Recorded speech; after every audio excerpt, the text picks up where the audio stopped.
कौन है? देखो,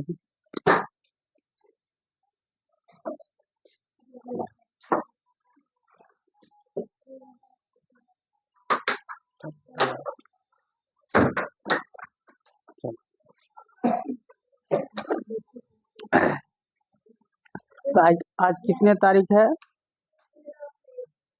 13। और हम लोग का आज एक पबनी भी है हिंदू पर्व का। क्या है रे? इसको बैसाखी कहते हैं। हम क्या कहते हैं बाबू रे? आप सब या हम सब क्या कहते हैं इसको? बैसाखी। यही बैसाखी का दिन है 13 अप्रैल। कितने है बाबू? सब समझ रहे हैं ना? 13 अप्रैल। ईस्वी कितनी थी? 1900। हमारे देश गुलामी के जंजीर में थे। इसको आजादी कराने के लिए जितने भी क्रांतिकारी थे, आंदोलन करता थे, है हल्ला नहीं करो, आंदोलन करता थे ना, ये लोग बार बार अपने मीटिंग करते थे, एक जगह इकट्ठा होते थे। ऐसे ही एक कानून जब लाया गया ना इस देश में, देखो देश आजाद होने पर कगार पर जब आंदोलन हो रहे थे ना, बार बार जब आंदोलन हो रहे थे, समझिए, जब आंदोलन बार बार हो रहे थे तो इसे दबाने के लिए एक एक्ट लाएगा जिसे रॉलेट एक्ट कहते हैं। क्या कहते हैं? Rowlatt act. ये रॉलेट एक्ट कैसा था वो समझ लेते हैं। जैसे अभी आचार संहिता लागू है ना, तो 4 आदमी एक जगह नहीं बैठ सकते। 4 आदमी एक जगह नहीं बैठ सकते हैं। 4 आदमी एक जगह, अभी हम आप सब में से कोई नहीं बैठ सकते है। काय लिखती है? पहले सुनो, 4 आदमी एक जगह नहीं बैठ सकते हैं। हम आप में से कोई नहीं। अभी 4-5 आदमी इकट्ठा नहीं हो सकते क्यों? आचार संहिता लागू है। तो ये हमारे देश का कानून, इसमें बहुत सारे हित को देख के लागू किया गया है, क्योंकि अब इलेक्शन होने वाला है। लेकिन ये लोग जो एक एक्ट लाया ना, जिसका नाम था रोलेक्ट एक्ट, अंशु क्या बात है? रोलेक्ट एक्ट लाया, किसने लाया? तो भारतीय जो क्रांति कर रहे थे ना, भारत के लोग, भारत को आजाद कराने के लिए, इस क्रांति को दबाने के लिए किसने लाया था? तो सिडनी रोलेक्ट ने। क्या नाम था उसका? सिडनी रोलेक्ट। 1919 में एक कानून लाया, रोलेक्ट एक्ट, जिसे कहा गया अनारचल एंड रेवुलेशनरी। क्या कहा गया? अनारचल एंड रेवुलेशनरी, ठीक है ना? एक्ट लाएगा, माने अराजकता, और उसको कहा जाता है अराजकता, और क्या कहते हैं उसको बता देते हैं। अराजकता ही होता है। अराजकता और क्रांति क्या होता है? वो है अराजकता और क्रांति। अराजकता और क्रांति का मतलब जानते हैं? माने सरकार जो कार्य कर रहे हैं ना, इसका तात्पर्य ये है, जूली ऐसे मत करो, इसका तात्पर्य ये है कि सरकार जो कार्य कर रहे हैं इसमें आप बाधा डाल रहे हैं। क्या कर रहे हैं? उन लोग को ये दू था कि हम लोग जो काम कर रहे हैं ना, जो अच्छा कर रहे हैं, जो कि हमारे देश में था गड़बड़ नहीं, इसके आधार पर अगर कोई किसी को समझ में आया, पुलिस वाले को, कि ये आजादी कराने वाले गुट में से है, यानी कि ये हम लोग के शासन के विरुद्ध काम करने वाले हैं, तो उसको शक के आधार पर कुछ नहीं, अपील उपिल नहीं देना था, सीधे पकड़ के जेल में बंद कर देता है। अभी जेल में बंद करने के लिए बहुत सारे प्रोसेस से गुजरना पड़ता है, तब जेल में बंद होता है। कोई अपराध करिए तब जेल में बंद किया जाता है, ऐसे नहीं जेल में बंद कर देते हैं। अभी अगर नहीं जानते रहिएगा तब पुलिस वाले बंद कर देते हैं, लेकिन जब कुछ समझते रहिएगा तो पुलिस वाले कभी नहीं कुछ कर सकते, जब आप सब समझते रहिएगा। इसके तहत शक के आधार पर क्या करता था? किसी भी व्यक्ति को पुलिस पकड़कर गिरफ्तार कर लेती थी, और इसके विरुद्ध में हम आप में से किसी ने एक क्या है ना, वकील रख सकते थे, और न किसी प्रकार का अपील दायर कर सकते थे। क्या नहीं कर सकते थे? ये रोलेक्ट एक्ट था। इसे काला कानून कहा गया। क्या कहा गया? काला कानून कहा गया। गांधी जी भी इसके लिए हड़ताल किए, तो रोलेक्ट एक्ट पढ़ेंगे, उसमें समझेंगे। अब आते हैं हम लोग जलियांवाला हत्याकांड। अरे लड़की कहाँ ध्यान है? तो इस भारत, अब देखिए, जिस समय रोलेक्ट एक्ट, जिस समय क्रांति हो रहा था, ये अमृतसर के पंजाब में देखो, अब रोलेट एक्ट के विरुद्ध, ये रोलेट एक्ट समझ गए क्या था कि भारत के जो क्रांतिकारी थे उनको दबाने के लिए लाए गए थे, सिंपल सी बात है, इतना समझिए। इसके विरुद्ध में, रोलेट एक्ट के विरुद्ध में सभी लोग अमृतसर के जलियांवाला बाग में क्या हुए, इकट्ठा हुए, जहाँ एक ही रास्ता आना और जाने के लिए थे। कितने थे? एक ही रास्ता। और आज ही के दिन 13 अप्रैल 1919 को, आज ही के दिन, बैसाखी के दिन इकट्ठा हुए थे सभी स्कूल में, सभी कॉलेज में, सभी संस्थान में, और अपने घर में अगर किसी का माँ बाप शिक्षित है तो इन सबों के बारे में बताना चाहिए। आप सबको बताना चाहिए, नहीं कि एक को नहीं बताना है, सबको बताना है। माता पिता शिक्षित है तो वो समझावे, अगर नहीं तो आप शिक्षित है तो आप अपने छोटे को समझाइए, जो नहीं जानते वो समझाइए, और जागरूकता लाइए कि हमारे देश ऐसे नहीं आजादी आई थी, आजादी जो है ना ऐसे कहीं बिका नहीं रहा था जिसे कोई खरीद सकते थे। इसके लिए लाह शीशों की माला चढ़ाई गई थी, बताए थे ना उस दिन। जो है कि वह खून कहो किस मतलब का जिसमें उबाल का नाम नहीं, वो खून कहो किस मतलब का जो आ सके देश के काम में, उसी में बताए थे ना। तो इनको समझना बहुत जरूरी है। चलिए अब समझते हैं, उस समय वाइसराय जो गवर्नर होता है, जैसे अभी राष्ट्रपति कहते हो ना या राज्यपाल, उसी को गवर्नर कहा जाता है। वाइसराय कहते थे उस समय, क्या कहते थे? वाइसराय। तो वाइसराय कौन था? चेम्सफोर्ड था। और चेम्सफोर्ड सुधार आंदोलन तो हम पढ़ा भी दिए, अधिनियम पढ़ाए है ना आपको। इस वाइसराय था। अब वो सुधार आंदोलन जो करा था सही थोड़ी हो रहा था, गलत हो रहा था, वो तो बताए थे वहां पर, पढ़ाए थे। अब देखिए पंजाब का लेफ्टिनेंट गवर्नर, अब जरा समझिए, पंजाब का लेफ्टिनेंट गवर्नर कौन था? गवर्नर मतलब वाइसराय ओ डायर। कौन थे? O Dyer. गोरखा रेजिमेंट के ब्रिगेडियर, अब समझिए, जो सैनिक होता है ना उसका एक प्रमुख होता है, उसको ब्रिगेडियर कहते हैं, एक बाटला का, समझ गए, एक समूह का, पर उसे क्या कहते हैं? ब्रिगेडियर। चुपचाप सुनो कि पीट देंगे। ये क्या होते हैं? ब्रिगेडियर होते हैं। लवली बोल के मत लिखो, धीरे धीरे। ब्रिगेड गोरखा रेजिमेंट को किसने ऑर्डर दे रहा है? गौर से सुनिए, लेफ्टिनेंट गवर्नर ओ डायर ने Gorkha regiment brigadier R Dyer को जलियांवाला बाग भेजा, बोला कि जाओ, ठीक है ना। और ऑर्डर क्या दिया? O Dyer. किसने दिया ऑर्डर? किसने दे रहे हैं यहाँ पर? ओ डायर ऑर्डर दे रहे हैं, भेजा। जहाँ आर डायर ने निहत थे। अब वहां जो लोग इकट्ठे हुए थे ना, ये रोलेट एक्ट के विरुद्ध में कि भाई ये काला कानून है, ये खराब कानून है, काला कानून इसे कहा गया, जो हम लोग को अगर बंद कर देगा तो फिर क्या हो जाएगा, बड़ा दिक्कत हो जाएगी। गांधी जी को भी बंद कर दिया गया, समझ गए ना बाबू। 8 अप्रैल 1919 को गांधी जी को भी गिरफ्तार करके बंद कर दिया गया था, तब ना 13 अप्रैल को सब इकट्ठा हुए,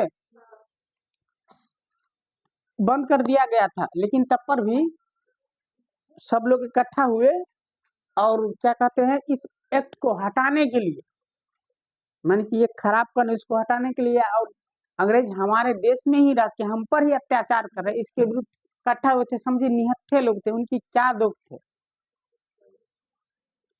आर डायर ने गया और निहत्थे लोगों पर गोली चलवा दी। क्या किए? गोली चलो। वो लोग कौन जाते, अरे ऐसे सोच के जाते कि झगड़ा करना है तो लोग लाठी फराठी लेके जाते, ये लोग भी हथियार लेके जाते, तब तो जितना मुश्किल था। आंकड़ों के अनुसार अब इसमें जो गोलियां चलाई गई तो इसकी जानकारी किसने दी कि भाई कौन कर रहा है मीटिंग?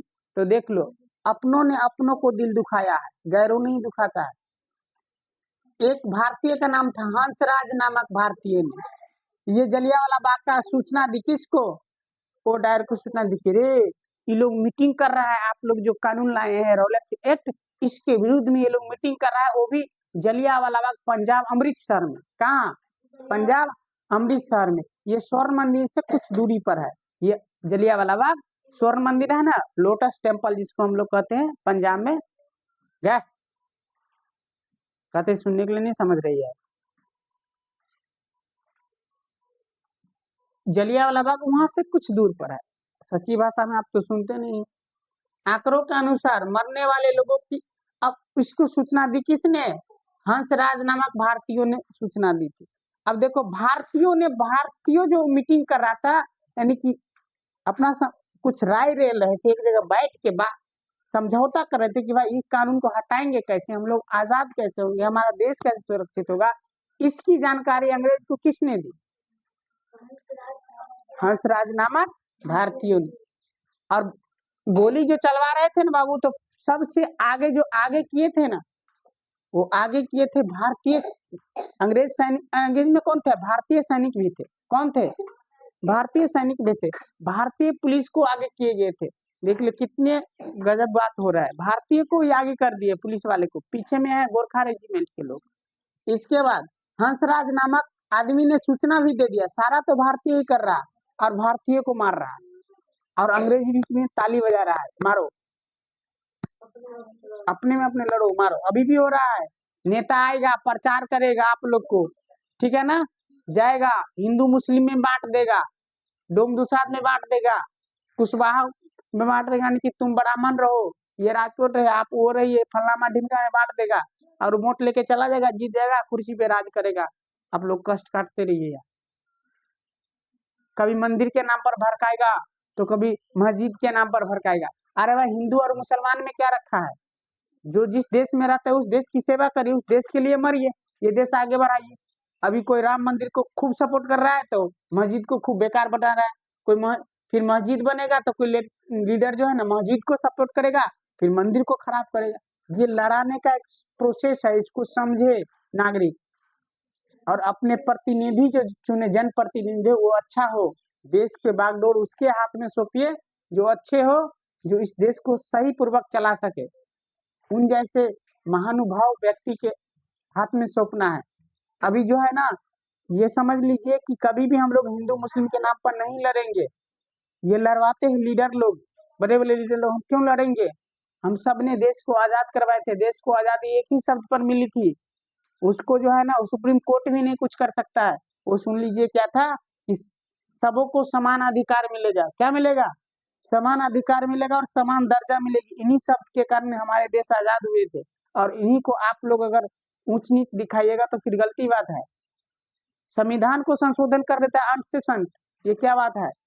कुछ नहीं करिए, उसको देखिए, और संविधान को अंतिम बिंदु तक आप खुद से हद से ज्यादा संशोधन नहीं कर सकते हैं, क्योंकि एक केस पढ़ना पड़ेगा, भारतीय केशवानंद केस। वो पढ़िएगा ना तो सब समझ में आ जाएगा कि भारत संविधान को आप उतना हद तक जो लिखे हैं बी आर अम्बेडकर, उसको संशोधन नहीं करते। कल उसका जन्मदिन भी है, पढ़ेंगे हम लोग। आंकड़ों के अनुसार, अब आते हैं इस पर, आंकड़ों के अनुसार कितने आदमी मारे गए जलियांवाला बाग में? कितना है रे? 79। कितना है? 379 लोग मारे गए, लेकिन इससे ज्यादा थे। कौन थे? हाँ, ऑर्डर किसने दिया था? याद रहे, ऑर्डर किसने दिया था? कौन रेजिमेंट गया था? गोरखा रेजिमेंट गया था, ठीक है ना। गोरखा रेजिमेंट डायर ने लेके गया था, गोली चलवा दिया था। सूचना किसने दी थी? हंसराज नामक भारतीय आदमी ने ही सूचना दिए थे। तो अपनों ने अपनों को दिल दुखाता है, ठीक है ना। एक शायर ने कहा कि गैरों को क्या पता कि दिल दुखता कहाँ से है। अरे दिल इस बगल होता है कि इस बगल होता है। वो दिल प्यार मोहब्बत वाला दिल नहीं, हर्ट फेफड़ा हृदय जिसको कहते हैं, दिल मत बोलिए, हृदय, हृदय इस तरफ होता है। दिल अपनों ने दुखाता है, गैरों को पता क्या पता कि दिल दुखता कहाँ से। अपने आदमी ही आपको हत्या करवाएगा, मरवाएगा, हानि पहुंचाएगा। गैरों को, हमारे दुश्मन को क्या पता कि आप कहाँ गए हैं। आपके साथ साथ जो रहेगा हमेशा उसी को पता रहेगा ना कि आप कहाँ गए हैं, नहीं गए हैं। समझ रहे? तो हंसराज नामक ने सूचना दी। अब इसमें 300 कितना है? 79 है। 79 लोग मारे गए, लेकिन इससे ज्यादा लोग मारे गए, हजारों लोग हत्या कर। एक ही गेट था, कैसे आते? गोली धराम धराम चल रहे थे। जब बोल रहे हैं कुछ मत बोलो। गोली क्या हो रहा है? धराम धराम चला दिया, कहाँ भागेगा लोग? कोई गाछ पर चढ़ गया, तालाब में कूद गया, मर गए। गाछ पर भी चढ़ा, तब पर भी उसको गोली मार दिया गया। अब समझिए कि जिंदा आदमी को तड़पता हुआ मरता अगर एक आदमी देखता होगा, और किसी के अंदर अगर सहानुभूति सिंपैथी होगा, ठीक है ना। एक रोज हम पढ़ाएंगे संपत्ति के बारे में, ठीक है ना। एक होता सिंपैथी और एक और होता है सिंपैथी होता है, और एक और क्या होता है, बढ़ाएंगे। सिंपैथी सहानुभूति दूसर चीज है, ठीक है ना। और एक चीज है सो अभी भूल रहे हैं, सिंपैथी है और कुछ है, बता कभी हम बताएंगे सिंपैथी। अब समझिए कि किसी को दुख दर्द को जीता मरता हुआ आदमी तरफ के मर जाए, कितना तकलीफ होते हैं, कितना कष्ट हुआ होगा उस आदमी को जो तरफ तरफ के मरा हुआ होगा और किसी के आंख के सामने मरता हो, इस देश के लिए मरा और इस देश के लिए मर गया। आप समझ लीजिए गांधी जी के क्या, आप देखिए इसमें क्या हुआ, सब लोग को दिल टूट गया, ठीक है ना, अंग्रेज के प्रति, कहा ये बहुत अत्याचारी है, इसको अब हटाना जरूरी। गांधी जी कैसर हिंद की उपाधि ठुकरा दी, समझ गया। रविंद्रनाथ टैगोर ने, ठीक है ना, गांधी जी कैसर हिंद की उपाधि, रविंद्रनाथ टैगोर ने सर की उपाधि त्याग दी, वो लोग उपाधि दिए थे, इन सारे को त्याग दिए। डॉक्टर जयशंकर नारायण ने वायसराय कार्यकारिणी में जो कार्यकारिणी में काम कर रहे थे वो छोड़ दिया, पद छोड़ दिया, परिषद त्याग कर दिया। कांग्रेस ने इस जांच के लिए समिति वैसे इसके हंटर कमेटी कहते हैं, क्या कहते हैं, हंटर कमेटी। और ये कमेटी जानते हो ओ डायर को अच्छा सिद्ध कर दिया, क्या कर दिया, कहा अच्छा काम किया। और इंग्लैंड में जब गया ससुरा ओ डायर, समझ गया क्या किया ओ डायर। अब देखो 3 भारतीय और 5 अंग्रेज थे, किस में, हंटर कमेटी में, समझ लीजिए। और हंटर कमेटी क्या किया, अंतो अंत तक ओ डायर को क्या किया, अच्छा सिद्ध किया कि नहीं अच्छा काम किया। अच्छे काम के लिए उपाधि मिलता है ना, आप फर्स्ट करिएगा तो उपाधि मिलेगा। अब देखिए अच्छा काम किया, हमारे भारतीय को मार दिए, हमारे देश को नहीं छोड़ रहा है, यहाँ अत्याचार कर रहा है और अच्छा काम कर रहा है। इसीलिए अगर आपकी सत्ता रहेगा ना तो आप जो करिएगा वो अच्छा होता रहेगा। अगर आपकी सत्ता ना रहेगा ना, आप कमजोर रहिएगा तो आप अच्छा भी करिएगा तो बुरा हो। इस कमीशन ने जनरल ओडायर को सही ठहराया, क्या ठहराया सही। और जनरल ओडायर को, किसको, ओडायर को सम्मान के रूप में इंग्लैंड में, कहा, इंग्लैंड में 26 पाउंड रुपया दिया गया। इंग्लैंड में पाउंड में मापते रुपया को, 26 पाउंड रुपया और एगो बड़का तलवार दिया गया। बहुत अच्छा काम। एक सरदार देख रहा था ये पूरा करना में, उसका नाम था उधम सिंह, क्या नाम था, उधम सिंह।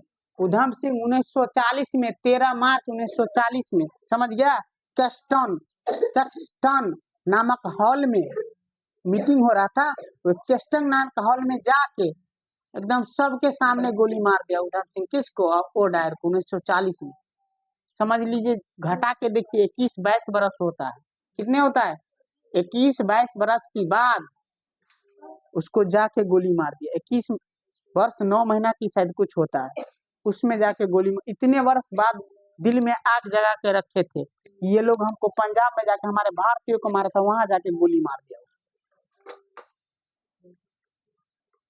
क्या था जरूरी कि 20-21 वर्ष बाद उसको मारना था, अकेला आदमी वहां गया उसको फांसी दे दी गई, अपनी जान की जो परवाह न रख के वहां मारा गया, क्या जरूरी था, देश के लिए ना। तो देश के प्रेरणा स्रोत हमें किसी से सीखना नहीं है, उनसे सीखना है कि ये देखिए कि इस देश को आजाद कराने के लिए, इस पूरे समाज को अच्छा करने के लिए किसने अपने सारे जीवन की आहुति दी है, समझ में आ रहे हैं, किसने सारे जीवन की आहुति दी है। हम किसी के बात को क्यों सुनेंगे, ठीक है ना, ये सुनेंगे जब प्रेरणा होना है, प्रेरणार्थ होना है या प्रेरित लेना है या प्रेरणा होना है, आप लोग को प्रेरित होना है किसी से, तो doctor B R. Ambedkar, Abraham Lincoln, ठीक है ना, समाज सेवा के क्षेत्र में ये देखिए मदर टेरेसा, इन सबको पढ़िए, सब प्रेरणा का स्रोत है।